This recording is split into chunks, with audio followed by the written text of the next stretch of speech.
అలాగే గురుగారు మీరు చెప్పారు కుంకుమ తీసి పక్కకు పెట్టాలి అని చెప్పేసి. ఆ తీసిన కుంకుమని ఏం చేయాలి? వాస్తవానికి అది ఒక దుఃఖమైనటువంటి ప్రదేశమైనప్పటికీ ఎవరికైనా కూడా ఒక మహాపతివర్తకు బిన్నే మన భారతదేశంలో ఉన్న ప్రతి స్త్రీను పతివర్తనే, మహా పుణ్యస్త్రీ.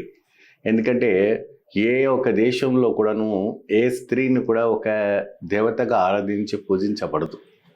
ఇక్కడదా మన హైదరాబాదు కాదు, మన ఇండియాలోనే ఒక విశేషంగా మహిళలకి పూజించబడుతుంది, ఒక ఆదిశక్తిగా భావించి పూజించబడుతుంది.